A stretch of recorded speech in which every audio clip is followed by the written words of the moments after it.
The Judicial Conduct Tribunal, looking into the conduct or allegations against Judge Nana Makhubele, has now got underway. Makhubele is the former chairperson of the Prasa board. Commuter rail activist group Unite Against or Unite Behind said that it was a conflict of interest for her to be both a judge of the High Court and chairperson of a parastatal. Let's speak now to Mbekezeli Benjamin from Judges Matter. A very good evening to you, Mbekezeli. Grateful for your time. So let's start with that. The issue of whether Judge Makhubele was a judge already then, was there a conflict of interest? Is the timeline murky?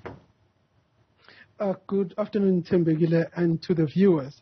Yes, the timeline is pretty straightforward, but I think the key dispute is on what does each event on the timeline mean.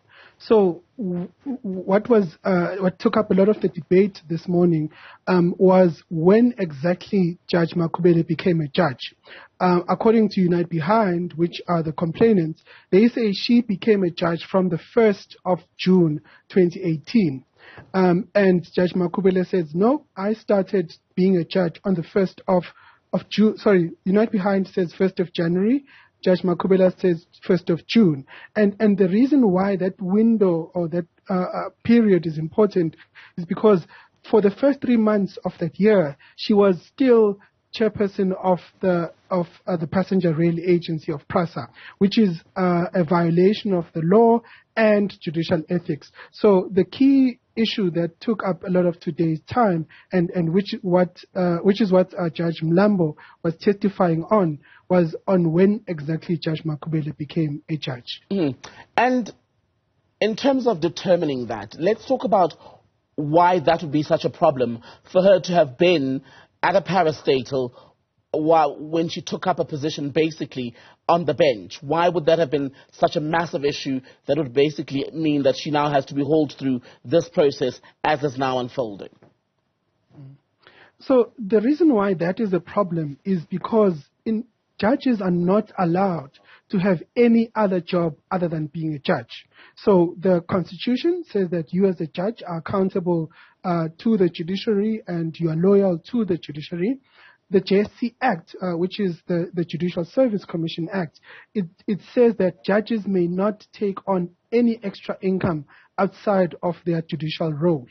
The Code of Conduct emphasizes this prohibition again and again. So there's a clear rule in the law that says when you become a judge, you may only become a judge and nothing else. Mm. So if it is found that Judge Makhubele was a judge from the 1st of January, it would mean that from January, February, and March of 2018, she was now wearing two hats at the same time and against this prohibition in terms of the law. And that is so serious that, in fact, it constitutes gross misconduct, and she may well be removed from office as a judge. Mbekezeli, proving when she started or she assumed a role as a judge, why is that an issue that is now subject to one party saying it was the 1st of Jan, her saying, well, that only happened in June? Isn't there a simple paper, a letter of appointment, as most of us would receive, that should settle all of this?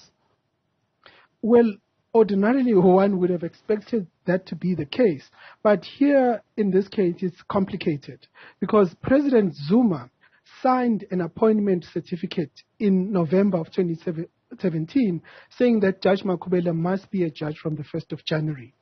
But a couple of months later, in May, President Ramaphosa signed another appointment certificate which says that Judge Makhubele has to start in June. So because of these two appointment letters or appointment certificates, there's now this dispute over when she actually became a judge. And according to what Judge Mlambo said today in his testimony, his understanding was that President Ramaphosa was not actually reappointing Judge Makhubele. He was simply just amending the date. But for all intents and purposes, she was a judge from the 1st of January.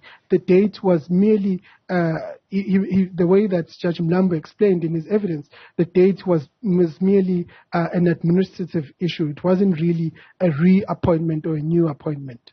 And her problems are bigger, are they not? Because ultimately, apart from the issue of this supposed conflict or her violating the rules that govern judges and their employment, is that she's basically accused in the second tier of this matter of being involved in state capture at Prasa.